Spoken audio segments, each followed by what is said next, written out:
Bonjour à tous, ravi de vous retrouver comme chaque semaine pour un nouveau numéro d'Ailleurs dans le monde. C'est dans un contexte particulier qu'Israël a proclamé son indépendance le 14 mai 1948, un an après le plan de partage adopté par les Nations Unies qui mettait fin au mandat britannique sur la Palestine et recommandait la création de 2 États, l'un juif, l'autre arabe, en prévoyant un régime international pour Jérusalem. Contesté depuis son origine par ses pays voisins, l'État hébreu a normalisé ces derniers mois ses relations avec plusieurs pays arabes, mais le statut d'observateur d'Israël ne fait pas consensus au sein des 55 pays membres de l'Union africaine. Alors pourquoi Israël cristallise encore parfois les tensions et quelles sont les ambitions de cet État pour le continent africain ? Je reçois l'ambassadeur d'Israël en Côte d'Ivoire, Léo Winowski, pour une interview exclusive. Bonjour, Excellence. Bonjour. Et merci d'avoir accepté notre invitation. Merci beaucoup pour l'invitation. Shalom à tous. Un shalom à vous. L'idée d'un partage de la Palestine ne prend corps qu'après la Seconde Guerre mondiale et le génocide nazi. Mais cette idée germait, paraît-il, avant dans les esprits des Juifs. C'est vrai? Et notre rêve, toujours, tous les jours, selon le mandat biblique, c'est d'habiter en Israël. Alors c'est notre rêve biblique. Et il y a un grand nombre de personnes qui sont immigrées à Israël. Nous appelons ce mouvement le mouvement sioniste. Alors qu'est-ce que c'est le sionisme? Le sionisme, c'est l'amour pour Israël et pour l'immigration en Israël. Alors si vous me demandez, vous êtes sioniste, ambassadeur? Oui, je suis sioniste, parce que toutes les personnes qui sont pro-israéliens ou qui ont un rêve d'habiter en Israël, ils sont sionistes. Sioniste, c'est simplement l'amour pour Israël. D'accord. Donc ça, c'était avant la Seconde Guerre mondiale et le drame nazi. Mais par contre, le 29 novembre 1947, l'Assemblée générale des Nations unies a créé un État juif, un État arabe et une zone internationale pour Jérusalem et les lieux saints. Mais seul le premier voit le jour, c'est-à-dire Israël. Et on va demander à la Jordanie et à l'Égypte de se partager le second. Excellence, est-ce que dès le départ, finalement, cette décision qui paraît inégale, n'est pas la cause de ce conflit israélo-palestinien jusqu'à aujourd'hui? Comme c'est normalement, dans l'époque, si vous regardez la fonction, le rôle des Nations Unies, c'est notamment après la Seconde Guerre mondiale, c'est une fonction très très spéciale. C'est la clé pour la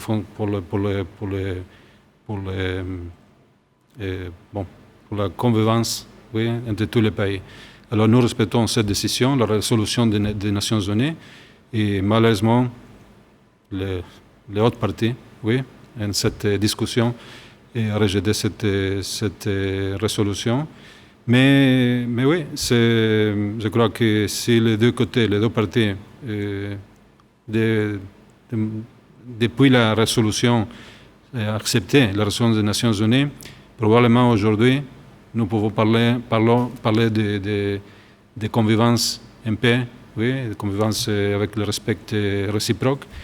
Malheureusement, ce n'est pas la situation aujourd'hui, et c'est une situation qui nous accompagne depuis 1948. Mais je voudrais dire que même si aujourd'hui l'État d'Israël a le 74e anniversaire, mais les Israéliens, les Juifs combattent le terrorisme, je crois, depuis 1915-1920. Oui. À propos de votre question sur les communautés juives dans la terre d'Israël avant la création de l'État d'Israël. Mais encore une fois, le fait qu'on n'ait pas créé tout de suite un État arabe, ça a été un tort.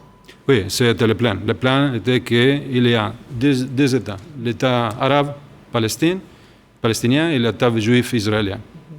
Mais il n'y a que l'État juif aujourd'hui qui existe. Oui, seulement l'État juif qui existe. Et c'est la responsabilité que notre leader, David Ben Gurion, a acceptée après la discussion, la résolution des Nations Unies. Malheureusement, comme je dis, le leadership arabe a rejeté cette partition, ce partage, cette résolution.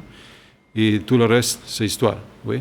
Mais cette histoire qui nous accompagne, malheureusement, jusqu'à aujourd'hui, beaucoup de douleur nous pouvons éviter beaucoup de douleurs des deux côtés de la vie en la Terre Sainte. Après avoir normalisé vos relations diplomatiques avec les Émirats arabes unis et le Bahreïn en 2020 et avec le Maroc en 2021, Israël a accueilli cette année les ministres des Affaires étrangères de tous ces pays. Déjà, qui a l'initiative? Qui a décidé de se rapprocher? Ce sont les pays arabes ou c'est vous qui êtes partis les voir? Bon, en fait, l'année 2020-2021, c'est la culmination de ce processus de dialogue, de paix, qui a débuté probablement dans les années 1995-96.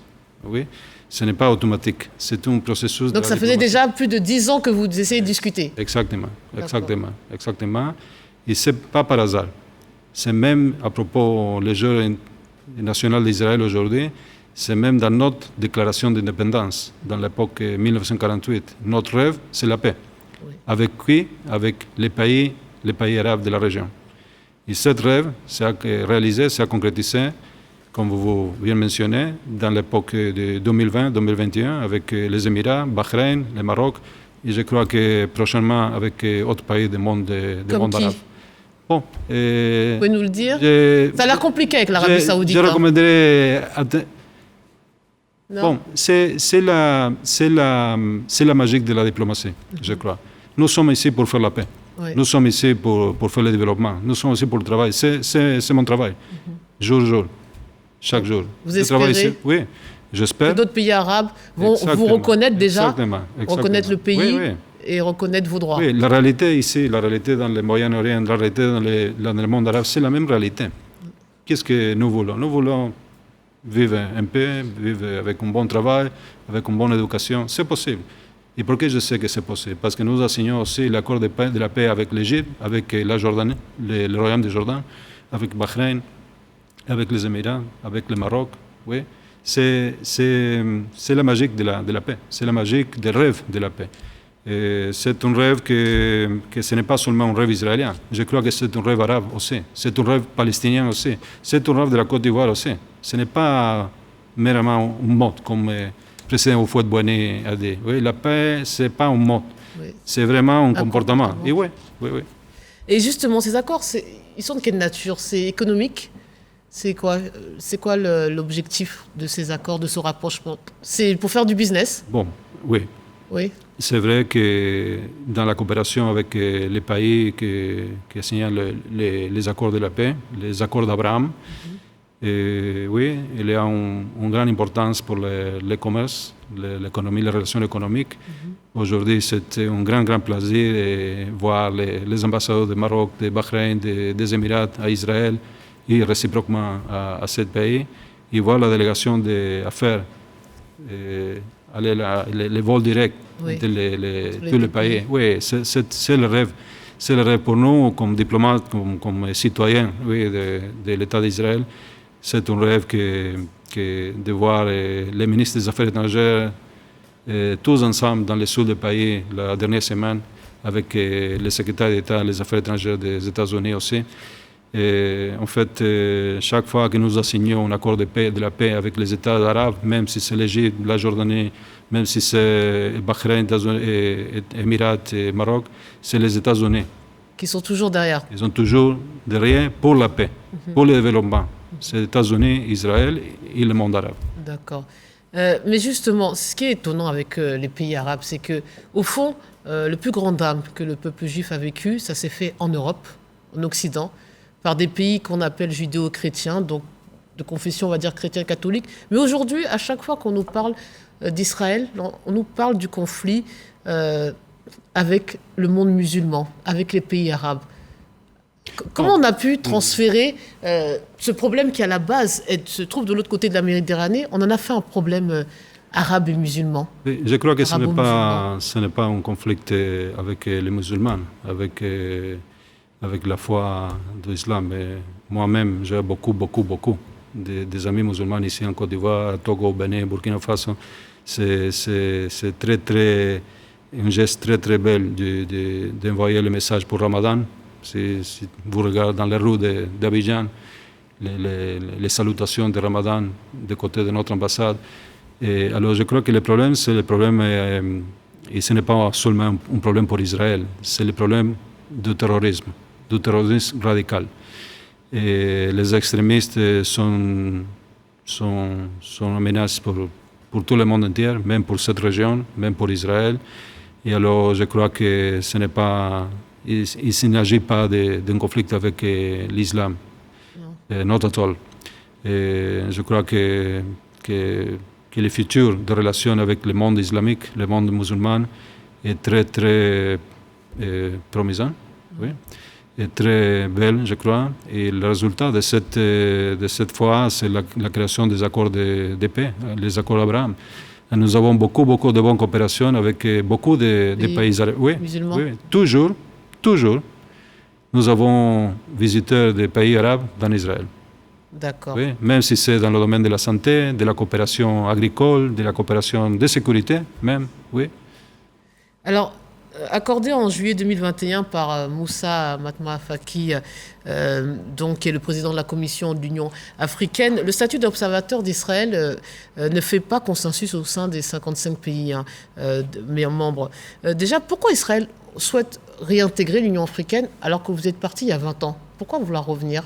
Parce que nous sommes le seul pays dans le monde entier qui n'a pas la possibilité d'être pays observateur dans l'Union africaine, jusqu'à le dernier été.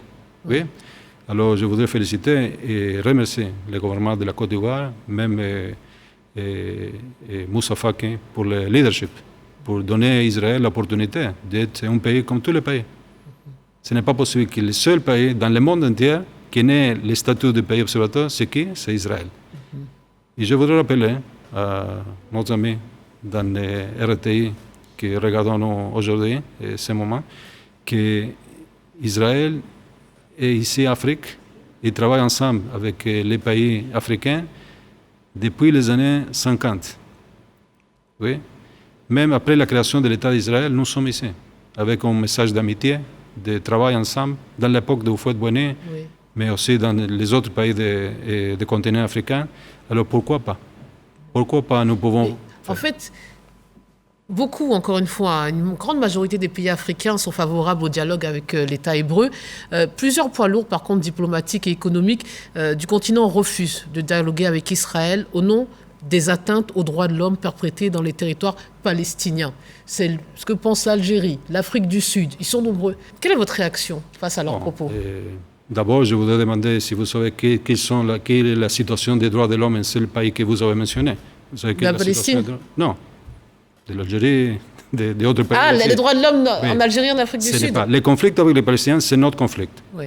Oui, que j'espère que nous pouvons résolver, trouver la solution directement, négociation directe avec les Palestiniens, avec l'appui des États-Unis, avec les appuis d'autres pays amis, c'est vrai, ok. Mais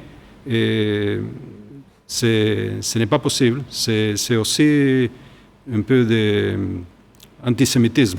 Vous trouvez? Vous pensez que les Algériens et les Sud-Africains sont antisémites? Je ne parle d'un pays spécifique, oui, mais tous les pays qui sont rejetés l'acceptance d'Israël comme pays observateur à la Côte d'Ivoire, à l'Union africaine, et je crois que c'est un pays qui, bien sûr, devait... Vous pensez qu'il y a du racisme, il y a de l'antisémitisme? Oui, alors... Eux vous disent qu'ils défendent les Palestiniens. D'autre façon, comment est-ce que s'explique que les seuls pays dans le monde entier, oui, nous sommes même de l'OECD, nous sommes même des Nations Unies, nous sommes même, à propos des Nations Unies, j'ai un profond respect pour les Nations Unies et pour toutes les agences des Nations Unies, parce que, comme j'ai mentionné, la création de l'État d'Israël est le résultat de l'acceptation de la résolution de partage des Nations Unies. Alors, mon salutation aujourd'hui, en 7 jours spécialement, notamment en 7 jours, à tous les membres de la représentation des Nations Unies ici en Côte d'Ivoire. Mais je voudrais dire que, comme c'est possible que le seul pays du monde entier qui n'ait pas le statut de pays observateur, c'est Israël. Oui. Un des facteurs forts d'Israël en matière de performance agricole est le recours au mécanisme d'irrigation goutte à goutte. Vous êtes très réputé pour ça. Qu'est-ce que c'est exactement, déjà? Bon, comme nous-mêmes, comme la personne, les plantes, les arbres, ils ont besoin de l'eau mais de façon programmée. Oui. Mais vous, si vous avez soif, oui, tu nous vois 4 litres automatiquement, oui, pas à pas. Alors, la même, quand il s'agit de la plante des arbres. Alors, l'irrigation goutte à goutte, c'est la conséquence de la création d'un système parce que nous avons besoin de l'eau dans l'Israël.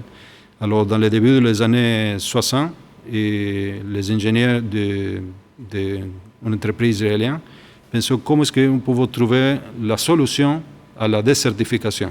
Oui. Alors, nous avons un système d'irrigation goutte à goutte qui permet de faire agriculture de précision avec la quantité indiquée de l'eau. Oui. Donc, c'est pas gâché, quoi. On utilise vraiment... avec une laverine pincée. C'est précis. C'est précis, oui. C'est vrai qu'il y a beaucoup de verdure, on est dans le désert. Exactement. Et vous avez quand même beaucoup de verdure. C'est la technologie appliquée à l'agriculture. Nous appelons l'agriculture de précision. Alors, nous sommes le leader mondial dans le domaine de l'irrigation goutte à goutte. Je suis très, très heureux d'avoir les représentants de la FAO ici en Côte d'Ivoire en visite guidée à notre plantation expérimentale à Yamoussoukro, à l'Institut Polytechnique de Yamoussoukro. Alors oui, nous sommes très, très, très heureux de ce système. C'est un système reconnu dans le monde entier. Et c'est un système que nous avons la possibilité, l'opportunité maintenant, la semaine prochaine, de présenter dans le cadre du COP15. Oui. Alors oui, nous sommes très heureux. Alors, mais justement, c'est vrai que beaucoup d'entrepreneurs agricoles africains se félicitent de votre technique. Mais quand je les ai interrogés, ils m'ont dit qu'ils avaient un regret. C'est que finalement, tous les équipements pour mettre en place sa pratique du goutte à goutte sont importés d'Israël. Et ils se demandent pourquoi il n'y aurait pas une création d'unités de production dans les pays africains. Fantastique. Je crois, je suis d'accord avec vous que oui, c'est une opportunité pour tout le monde. C'est un gagnant-gagnant. C'est gagnant-gagnant, c'est envisageable. Exactement. On peut attendre. Oui, et nous parlons de cette possibilité. Et nous serons très, très, très heureux d'implémenter, de parler de cette possibilité avec le ministre de l'Agriculture. La Côte d'Ivoire pourrait bénéficier peut-être du premier... oui, bien sûr. Oui, bien sûr. D'abord, c'est donner l'opportunité d'emploi à les jeunes. Mais aussi, c'est un système qui permet de penser l'agriculture et pas comme un domaine traditionnel, mais comme un domaine du futur. Oui, nous parlons de l'ingénierie, de la technologie appliquée à l'agriculture. C'est très, très intéressant. C'est pourquoi, dernièrement, dans le mois de mars, nous avons la visite de 7 fonctionnaires du ministère de l'Agriculture de Togo, Bénin et Côte d'Ivoire. Ils vont aller et visitons Israël pour étudier les modèles agricoles israéliens. Je suis très heureux de ça. Et pourquoi pas, un jour, prochainement, nous avons la possibilité aussi d'installer une fabrique ici d'irrigation goutte à goutte. Ce serait une bonne nouvelle pour nos agriculteurs ivoiriens. Justement, parlant de technologie, là aussi, il y a un domaine où vous êtes réputé, c'est le domaine militaire. Salle, voilà, pour la logistique, la technologie. On pourrait se demander pourquoi Israël n'intervient pas pour aider les pays africains dans la lutte contre le terrorisme, sur le renseignement ou sur autre chose, puisque vous êtes réputé pour avoir du matériel de très, très grande qualité. En fait, la lutte contre le terrorisme, c'est une préoccupation universelle aujourd'hui. Et nous partageons avec beaucoup de pays africains notre expérience dans le domaine de la lutte contre le terrorisme. Malheureusement, nous avons beaucoup d'histoires et d'expériences avec la lutte contre le terrorisme. Alors, je crois que la même préoccupation que nous avons ici, dans la région du Sahel, c'est la même préoccupation que nous avons là, dans notre région du Moyen-Orient. Et si vous regardez tous les groupes terroristes qui sont une très menace pour la vie normale dans notre région, c'est more or less les mêmes problèmes, les mêmes préoccupations que vous avez ici. Probablement les groupes sont différents, mais l'idéologie derrière, c'est la même. Alors, Et je suis d'accord avec le leadership aussi de Côte d'Ivoire que le terrorisme, c'est qui arrête le développement. Le terrorisme, c'est lui qui arrête la prospérité. C'est même lui qui arrête la paix. Alors, paix, prospérité, développement, c'est trois mots qui sont très, très importants pour la vie en général de tous les habitants, de tous les habitants du monde entier. Oui. Mais donc, on peut s'attendre à ce que vous interveniez au Sahel? Vous pouvez intervenir, que vous aidiez les pays concernés, je ne sais pas, Mali, Guinée. Comme vous savez, malheureusement, nous avons beaucoup de travail dans notre quartier, vous avez déjà beaucoup à notre faire région. au Moyen-Orient? Oui, malheureusement, Ouais. oui, Moyen-Orient. Mais comme je dis, nous sommes contents de partager tout que toute notre expérience avec le leadership de différents pays africains. Et je crois que le terrorisme, c'est un mal universel, c'est un mal que c'est possible to win seulement ensemble. Ensemble avec on a la possibilité de gagner, mais on doit mutualiser. C'est pourquoi je félicite aussi la décision de la France, de la Côte d'Ivoire et des autres pays pour la création de l'Académie internationale de la lutte contre le terrorisme. C'est très, très important. Et tous ceux qui ont une mauvaise expérience avec le terror, ils sont conscients de l'importance de la création de cette Académie internationale de lutte contre le terrorisme. Et je crois que c'est une bonne opportunité pour travailler ensemble. Parlez de terrorisme, si vous permettez, sans que je ne dévoile finalement vos conditions de sécurité, mais c'est vrai que c'est particulier de rencontrer l'ambassadeur d'Israël. Il y a tout un dispositif mis en place qu'on ne rencontre pas avec d'autres. C'est quoi? Être israélien, c'est vivre dans la peur, dans la crainte? C'est vrai qu'à propos de notre jour de l'indépendance, les jours d'abord, oui, dans ce cas, le 4 de mai, c'est le jour de mémoire de tous les soldats morts en combat en Israël. Et même dans le cadre de ce jour de commémoration, nous avons aussi beaucoup de citoyens qui sont victimes de terrorisme. Oui. Alors oui, c'est une préoccupation, c'est notre obligation, oui, de faire la protection de la vie de notre concitoyens. Parce que même en France, c'est vrai que les écoles, les établissements avec des juifs, il y a des policiers devant tout le temps. On sait qu'il y a eu des drames, mais c'est ça en fait. On a toujours peur quand on est israélien. C'est important de rappeler les différents attentats terroristes qui sont réalisés dans le monde entier à travers de toutes les années, toutes les époques. Et oui, même le 17 de mars, nous avons l'autre anniversaire de l'attentat terroriste à l'ambassade d'Israël à Buenos Aires, à Argentine. Alors oui, c'est notre réalité, c'est notre préoccupation, c'est notre façon de travailler pour la protection de notre peuple. Mais c'est difficile. Une fois que vous passez le contrôle, c'est normal. Oui, nous sommes amis, nous sommes très bons amis. Oui, bien sûr. Mais c'est difficile à vivre. Ou on s'habitue. Ouais. On s'habitue. En fait, malheureusement, c'est la façon de vie d'Israël même. Et c'est la conséquence, comme je dis, de la lutte contre le terrorisme. La lutte contre le terrorisme, c'est une lutte tous les jours, 24/7, malheureusement. Mais comme diplomate, comme citoyen israélien, je voudrais dire que j'espère. Mon rêve, c'est un jour que tous les peuples de la région, tous les peuples de toute la religion sont capables d'être aussi ensemble. Oui, en paix. Comme nous. Et parler, et se comprendre mutuellement. Oui, c'est possible. Et c'est possible, je crois, dès que tu connais plus en plus les autres. Je crois que c'est donner-nous la possibilité. Comme j'ai mentionné, d'autre côté, je voudrais mentionner le dialogue interreligieux que ici, nous avons ici en Côte d'Ivoire chaque février avec le leadership musulman, le leadership chrétien, catholique, évangélique. Alors c'est un jour happiness. Ouais, de joie. De joie, oui. Des moments de Et joie pourquoi? pour vous. Parce que nous avons la possibilité, l'opportunité de parler ensemble, ensemble avec les autres. Et seulement si tu connais les autres, est-ce que vous pouvez faire l'action de comprehension. Ouais. Tu comprends On va se each other. comprendre Exactement, mutuellement. chacun. Ouais. Donc c'est un message de paix que vous Oui, voulez un annoncer. message de paix.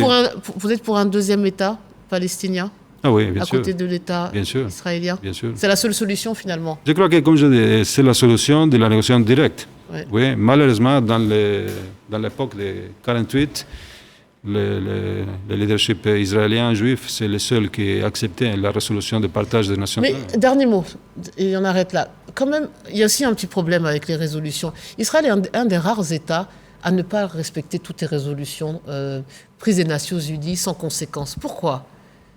Quand on parle des fois, C'est pas vrai. les résolutions des Nations Unies ne sont pas toujours appliquées par l'État d'Israël. Pourquoi? Quelle résolution? Ah, il y en a plusieurs. Moi, j'ai vu que au moins depuis sa création, le Conseil de sécurité a adopté 226 résolutions sur le conflit israélo-palestinien et un grand nombre d'entre elles n'ont jamais été suivies des faits. Ah, ok. L'explication, c'est qu'Israël a été attaqué par différentes armées arabes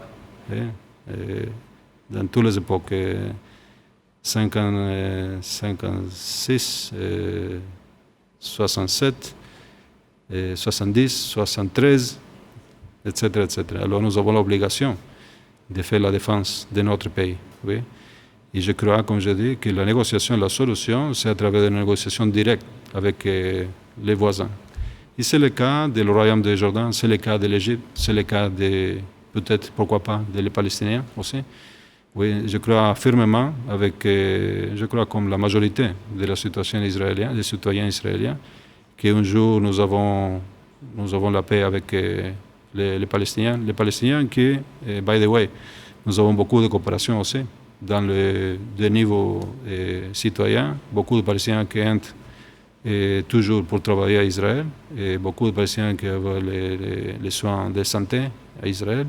Même nous avons coordination dans le domaine de la sécurité. Parfois, il ne marche pas, oui, et malheureusement, nous pouvons regarder la conséquence. Oui. Mais en fait, je voudrais dire que le problème, ce n'est pas les Palestiniens, le problème, ce n'est pas Israël, le problème, ce n'est pas le problème, c'est le terrorisme. Le terror. Et le terror, c'est un petit groupe. Oui. Même ici à Sahel. Ce n'est pas... Oui, c'est un petit groupe. C'est une minorité. Exactement. Allez, ça sera le mot de la fin. Excellence, merci infiniment d'être venu dans nos locaux et d'avoir répondu à toutes nos questions. Et bonne fête d'indépendance. Merci beaucoup. Chag Sameach. À sa mère. Merci de nous avoir suivis. Bonne suite des programmes sur RTI 1.